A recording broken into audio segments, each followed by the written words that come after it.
नमस्कार, battle of Bengal में आप सभी का स्वागत है। आपके साथ मैं हूं खुशबू। देश भर में नेताजी सुभाष चंद्र बोस की 125वीं जयंती को पराक्रम दिवस के तौर पर मनाया गया। इसी उपलक्ष्य में प्रधानमंत्री नरेंद्र मोदी कोलकाता पहुंचे और वहां पर विक्टोरिया मेमोरियल जाकर उन्होंने संबोधन दिया। इसके साथ ही इस मामले पर राजनीति तेज हो गई है और पश्चिम बंगाल के मुख्यमंत्री ने भी 8 किलोमीटर लंबी पद यात्रा निकाली। इसी को समझने के लिए हमारे साथ स्टूडियो में मौजूद हैं कैपिटल टीवी के editor in chief doctor Manish Kumar. Doctor साहब, बहुत बहुत स्वागत है। धन्यवाद। डॉक्टर साहब, बंगाल में हर चीज को लेकर जो है राजनीति होने लगती है। जैसे ये बात हुई कि नेताजी सुभाष चंद्र बोस जो है उनकी जयंती को पराक्रम दिवस के तौर पर मनाया जाएगा, तो बहुत ज्यादा राजनीति इस पर भी शुरू हो गई। देखिए, ये हिंदुस्तान की राजनीति की विडंबना है कि हम हर चीज में राजनीति करते हैं। सुभाष चंद्र बोस नेताजी एक ऐसे शख्सियत हैं जिनके ऊपर राजनीति कोई भी पॉलिटिकल पार्टी करे, चाहे वो कांग्रेस पार्टी करे, बीजेपी करे या तृणमूल करे, वामपंथी करे, कोई भी करे, ये उचित नहीं है। ये ऐसे लोग हैं जिनको राजनीति से बिल्कुल ऊपर रखा जाना चाहिए। लेकिन बंगाल में क्या हो रहा है इसे समझना है। एक इसका बैकग्राउंड है। बैकग्राउंड ये है कि हिंदुस्तान में जो आज़ादी के जो महानायक थे, स्वतंत्रता संग्राम के जितने भी महानायक थे, तो वामपंथी इतिहासकारों ने, कांग्रेसी इतिहासकारों ने उन्हें बिल्कुल एक साइड रोल दे दिया। उनके बारे में ज़्यादा कुछ नहीं है। अगर हम इतिहास की किताबों को पढ़ें जो स्कूल में पढ़ाया जाता है, कॉलेज में पढ़ाया जाता है, तो ऐसा लगता है कि सिर्फ गांधी और नेहरू ने ही इस देश में आज़ादी के लिए काम किया, बाकी का योगदान बिल्कुल नगण्य है। विडंबना यह है कि यहाँ तक कि यूपीएससी के एग्जाम में सवाल ये पूछ दिया जाता है कि क्या भगत सिंह आतंकवादी थे, चंद्रशेखर आतंकवादी थे, क्योंकि किताब में उन्हें आतंकवादी बताया गया है। तो ये इस तरह की एक साजिश जो 70 साल की जो सरकारें रही कि आपने तमाम दूसरे हीरोज को आपने बिल्कुल गुमनामी में डाल दिया और सिर्फ एक पार्टी, एक परिवार के तहत ही आपने सब कुछ कर दिया। हर जगह इंदिरा गांधी तो नेहरू तो राजीव गांधी के नाम से स्टेडियम है, एयरपोर्ट्स हैं, सब कुछ है। जो स्थान इतिहास में सुभाष बाबू का होना चाहिए था वो नहीं है, इस बात से सब लोग इत्तेफाक रखते हैं। मोदी सरकार जब आई, इन्होंने कुछ परिवर्तन किए, चाहे वो लाल किले के अंदर उनके मेमोरीज में बहुत सारा काम किया गया, बहुत सारे फाइल्स को डिक्लासिफाई किया गया, और ये हर हिंदुस्तानी का ये दायित्व है कि वो सरकार से ये गुजारिश करे कि सारे जो फाइल्स हैं उनको जो है पब्लिक किया जाए। लोगों को सच्चाई जानने का अधिकार है। अब अचानक से ये मसला बंगाल चुनाव का आ जाता है। जब बंगाल चुनाव का मसला आता है तो इस बार कलकत्ता में समारोह हो रहा है, तो बीजेपी सुभाष चंद्र बोस का जो पूरा इतिहास है वो जन जन तक पहुंचाना चाहती है। इतिहास के एक सही पर्सपेक्टिव में सुभाष चंद्र बोस की क्या जगह होनी चाहिए वो लोगों तक पहुंचाना चाहती है। इसमें कोई बुराई नहीं है। लेकिन अब हुआ ये कि जैसे ही ये कार्यक्रम कलकत्ता में पहुंचा, जैसे ही इसका नाम पराक्रम दिवस रखा गया, ममता बनर्जी जो है वो छटपटाने लगी। ममता बनर्जी ने आज जो है इसे देश नायक दिवस के रूप में उसे सेलिब्रेट किया। कलकत्ता में एक जगह है श्याम बाजार, वहाँ पे सुभाष चंद्र बोस की मूर्ति है, वहाँ से इन्होंने जो है शुरू किया अपना पद यात्रा, अपना स्ट्रेंथ दिखाने के लिए। वो क्यों? ये लेगेसी के ऊपर लड़ाई है। ममता बनर्जी का जो पूरा जो पॉलिटिकल प्लैंक है वो ये है कि बीजेपी आउटसाइडर है, बीजेपी को बंगाल के बारे में कुछ नहीं पता, बंगाल के की जो राजनीति है उस पर सिर्फ हमारा अधिकार है। ये नॉन बंगाली हैं बीजेपी वाले, बीजेपी को ना बंगाल का इतिहास मालूम है, न यहाँ का कल्चर मालूम है, न यहाँ के म्यूज़िक के बारे में पता है, न यहाँ के किसी महानायक के बारे में कोई उनके पास आदर है। तो ये एक राजनीति की बीजेपी को एक आउटसाइडर साबित करने का, और दूसरी तरफ बीजेपी से ये काउंटर अटैक करना कि हम जो बंगाल के जो महानायक हैं वो हमारे पूजनीय हैं, इस बात को साबित करने में जुटी हुई है। हालांकि इन सब चीज़ों का ज़्यादा कोई फर्क नहीं पड़ने वाला, वो इसलिए क्योंकि सुभाष चंद्र बोस तो पूरे देश के हैं, वो बंगाल के थोड़ी हैं, वो तो पूरे देश के हैं और he is an international figure, जो स्वतंत्रता संग्राम में बहुत कुछ 5-10 इंटरनेशनल फिगर की अगर हम बात करें, जो हिंदुस्तान में नेहरू हो गए, गांधी जी हो गए, तो उस श्रेणी में इनका भी नाम आएगा। लेकिन अब तक ये नाम मिला नहीं। ममता बनर्जी ये पूछ रही कि भाई अब तक 6 साल में वो कलकत्ता में प्रोग्राम क्यों नहीं किए, तब तक उन्हें सुभाष चंद्र बोस क्यों नहीं याद आया। तो ममता बनर्जी से उल्टा सवाल किया जाना चाहिए कि आपके पूरे राजनीतिक करियर में आपने सुभाष चंद्र बोस को कितनी बार आपने याद किया। आप तो उस पार्टी से जुड़ी हुई रही, उस पार्टी के साथ राजनीति की आपने, जिस पार्टी ने सुभाष चंद्र बोस की पूरी स्मृति को ही मिटा देने की बात कही। नेहरू ने किस तरीके से सुभाष चंद्र बोस के साथ दुश्मनी निकाली, वो आप हमारे आर्काइव में जाइए। कल हमने एक वीडियो प्रखर श्रीवास्तव ने बनाया है खरी बात में, उसको देखिए, एक से एक खुलासे हैं उसमें।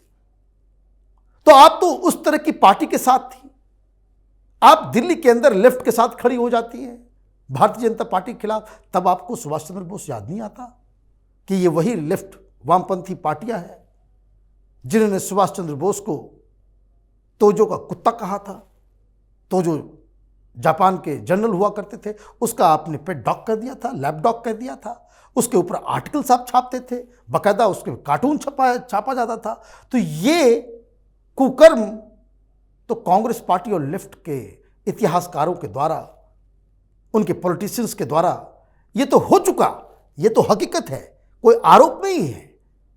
ये तो सच्चाई है कि इन लोगों ने सुभाष चंद्र बोस की स्मृति को मिटाने के लिए एक भी ईंट पलटने में नहीं छोड़ी। और मनीष जी, जिस तरीके से ममता बनर्जी जो है वो बंगाल की हर चीज को लेकर, हर व्यक्ति को लेकर ऑब्सेशन दिखाती हैं, तो जब थोड़े दिनों बाद जब बीजेपी जो है उन्हें हराती हुई दिखाई देगी, तो उसके बाद उनका क्या हाल होगा? देखिए, ये प्लैंक है, इनको ये लग रहा है कि भाई आप बीजेपी को एक आउटसाइडर बता करके आप चुनाव जीत जाएंगे। ये गलत स्ट्रैटेजी है। इस स्ट्रैटेजी पे डिट्टो सेम स्ट्रैटेजी यूपी के अंदर इसी प्रशांत किशोर के कहने पे कांग्रेस और समाजवादी पार्टी ने लगाया था कि ये गुजरात के 2 आउटसाइडर आ गए, ये उत्तर प्रदेश के नहीं, ये बाहरी हैं। तो प्रशांत किशोर के पास के उसको कह सकते कि तर्कस में जो है ना बहुत कम अब तीर बच गई है। तो यही फार्मूला, घिसा पिटा फार्मूला आप वहां पे लगा रहे हो। आपने आउटसाइडर कहा मोदी को कि भाई यूपी का नहीं है, कोई यूपी का कोई कांग्रेस हो या फिर समाजवादी हो या फिर बीएसपी हो, बनारस में कोई आसपास टिक सकता है उसके? तो आपने ये आउटसाइडर इनसाइडर का एक डिस्कोर्स आपने खड़ा कर दिया। तो अब सवाल ये उठ रहा है कि भाई बंगाल के लोगों ने 40% वोट लोकसभा के अंदर इसी बीजेपी को दिया। वहां मुख्यमंत्री तो प्रधानमंत्री मोदी नहीं बनेंगे, या अमित शाह नहीं बनेंगे, नड्डा साहब नहीं बनेंगे, वहां तो मुख्यमंत्री कोई बंगाल का ही कोई शख्स होगा। वहां पे लोग भारतीय जनता पार्टी को वोट दे रहे हैं, वहां के रैलियों में बंगाली ही आ रहे हैं। तो ये इनसाइड और आउटसाइड का जो है वो पूरा जो मसला है वो ममता बनर्जी के लिए और काफ़ी नुकसानदेह होता चला जा रहा है। और वो इसलिए होता चला जा रहा है कि ये लोग सारी चीज़ों को देख रहे हैं। मुद्दा चुनाव में होना चाहिए कि 10 साल की सरकार आपकी चली है, आपने इन 10 सालों में क्या किया, कितनी नौकरियां आपने दी, आपने किस तरीके से वहां पे इंडस्ट्री को बढ़ाया, किस तरह से कृषि को बढ़ाया, किस तरह से गरीबों को गरीबी रेखा से आपने बाहर खींचा, कितने आपने वेलफेयर स्कीम्स जो है सफलतापूर्वक आपने लागू किए। इन सब सवालों का कोई जवाब ममता बनर्जी के पास नहीं है और इसलिए वो बंगाल अस्मिता को उठा रही हैं, एक आइडेंटिटी पॉलिटिक्स के ऊपर अपना पूरा जो है फोकस कर रही हैं। लेकिन ये खेल, इसमें तो बीजेपी चैंपियन है। आइडेंटिटी, हिंदुत्व, भाषा, कल्चर, धर्म, इसके ऊपर राजनीति कैसे की जाती है, इसमें तो भारतीय जनता पार्टी मास्टर है। आप उनके खेल में घुस के उनको हराने की कोशिश करेंगी तो आप मुंह के बल गिरेंगे। ये प्रशांत किशोर ये समझ नहीं पा रहा है कि बंगाल में जो स्ट्रेटजी लेकर के चल रहा है वो ममता बनर्जी के लिए हानिकारक है। यही वजह है कि उनके अपने कार्यकर्ता, अपने लीडर पार्टी छोड़ के जा रहे हैं और जो भारतीय जनता पार्टी है वो दिन ब दिन वो बड़ी होती चली जा रही है। मैंने आज कई सारे लोगों से बातचीत की कलकत्ता में और बंगाल के अलग अलग जगहों पे, जो हमारे संवाददाता हैं, जो हमारे इंफॉर्मेशन के जो सोर्सेज हैं, इन लोगों का कहना है कि जो प्रधानमंत्री मोदी जो आज जा रहे हैं, आज जो कह सकते हैं ना कि शंखनाद हो गया और बीजेपी अब बहुत ही ताकत के साथ जमीन पे खड़ी नजर आएगी। बताया ये भी जा रहा है, हमने लगातार पिछले 2 सप्ताह से हम कहते चले आ रहे हैं कि चुनाव बंगाल में समय से पहले होगा। 15 तारीख से पहले ही इसकी घोषणा चुनाव आयोग करने जा रही है। 7-8 फेजेस में ये चुनाव होंगे और इस चुनाव में जो केंद्रीय सुरक्षा बल है सीआरपीएफ, उसका अब तक का जो सबसे ज़्यादा इस्तेमाल किसी भी चुनाव में हुआ है वो इस्तेमाल किया जाएगा। और यही सारी चीज़ों से ममता बनर्जी सहम गई है, बौखला गई है, डर रही है। अदरवाइज अगर पूरे देश में पराक्रम दिवस मनाया जा रहा है तो बंगाल में ममता की सरकार को कोई देश नायक दिवस की घोषणा करने की कोई ज़रूरत नहीं थी। और तो और प्रोटोकॉल भी एक चीज़ होती है। प्रशांत किशोर के उसको सजेशन में फंस के इन्होंने अपनी किरकिरी करवाई। क्यों? क्योंकि प्रधानमंत्री जहाँ होंगे, कोई सरकारी कार्यक्रम होगा तो उसके बगल में ममता बनर्जी को भी बैठना होगा और ये प्रोटोकॉल है। और इसलिए आपने देखा होगा कि जो पराक्रम दिवस का जो समारोह है उस दौरान ममता बनर्जी प्रधानमंत्री के पास उसी स्टेज पे बैठी हुई थी। तो ये तो चारों तरफ से किरकिरी हो गई। आपने विरोध भी किया और उनके कार्यक्रम में भी चले गए, आपने आइडेंटिटी पॉलिटिक्स की, बीजेपी ने इसका सटीक जवाब दे दिया।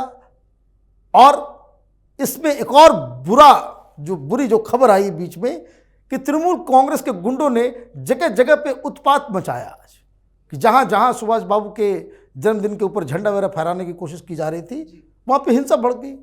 टेलीविजन चैनल पे ममता की रैली चल रही थी और साथ ही साथ उधर आगजनी की तस्वीर, हिंसा की तस्वीर वो साथ में चल रही थी। ये लोगों के दिमाग में एक बुरा असर डाल गया कि ममता बनर्जी किस हद तक नीचे गिर सकती हैं कि सुभाष बाबू के सेलिब्रेशन को भी इन्होंने हिंसा का एक मौका बना दिया। जी डॉक्टर साहब, बहुत बहुत शुक्रिया इस तमाम जानकारी के लिए। तो जैसा कि यहाँ पर डॉक्टर साहब ने कहा कि ममता बनर्जी जिस तरीके से बार बार बाहरी और बंगाली का मुद्दा उठाती रही हैं, ये उनके लिए ही फ्यूचर में बहुत ही ज़्यादा खतरनाक साबित होने वाला है। क्योंकि ममता ये इस वजह से करती हैं क्योंकि वो 10 साल से वहाँ पर सत्ता पर काबिज हैं। लेकिन ममता बनर्जी से सवाल पूछा जाना चाहिए कि जब आने वाले दिनों में बीजेपी वहाँ पर सत्ता में आ जाएगी तो क्या ममता बनर्जी वहाँ पर खुद आउटसाइडर हो जाएंगी और बंगाल छोड़कर चली जाएंगी? अगर आपको हमारा वीडियो पसंद आया तो इसे लाइक करें, शेयर करें और कैपिटल टीवी को सब्सक्राइब करें। नमस्कार।